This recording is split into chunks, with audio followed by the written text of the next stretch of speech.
he'd come walking down the hall. One time he came in and, what are you watching? And in my mind, remember, this is when Mania had taken off.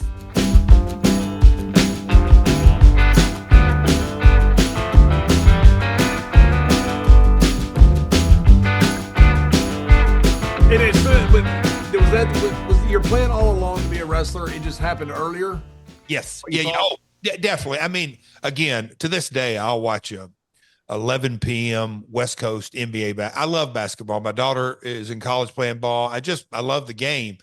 But I knew I wasn't going to make it to the NBA, but I really did because of my transfer year and all this. So I went to a junior college. My claim to fame is I left my junior college team, started wrestling. They won the national championship after I left. You laid the foundation. Yeah, there you go. It needs to be on your Wikipedia, the national championship. Anyhow, my goal was play 2 years. The school in town, we were loaded with talent, man. Just as a junior college, you guys, I mean, just junior college basketball, it's a different kind of deal. Boy, it's amazing. Junior college basketball, especially back then, was awesome. Freaking awesome. It's That had to be even Rodman was junior college basketball. I mean, just the athlete. I was the smart. Yeah, I was the white kid who could play point. But yeah, I loved it, and my plan was to go to a D1 4-year school. That never got around to it. But yes, my goal all along was, and I mean this.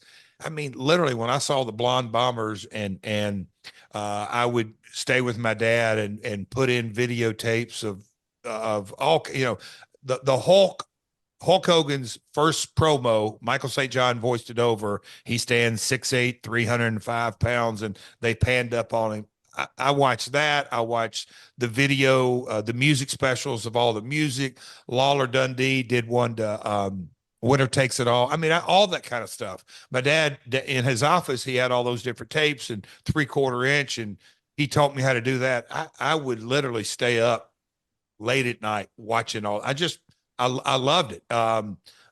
Another story, when I was a kid, my dad had that big C-band satellite, and he only had it wired to his bedroom, and I'd go out there in summers, and I would go back there, and I found wrestling. It was out of Madison Square Garden, and the Vince tape. I mean, I stayed glued to that. He'd come walking down the hall. One time he came in, and, what are you watching? And in my mind, remember, this is when Mania had taken off. They were not just the opposition. They were killing the business. They were doing this. Oh, nothing, Dad. Are you watching wrestling? Yeah. Yes, sir.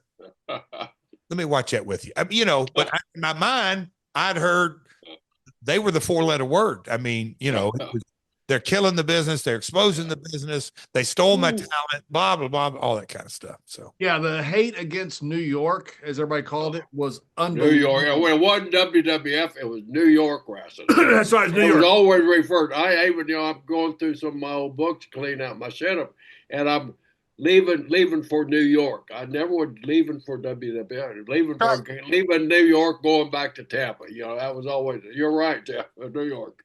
And for years, I mean, to this day, hey, do you work down in Memphis? And I gave up on it. But for a lot of years, I'm like, look, Nashville is my home.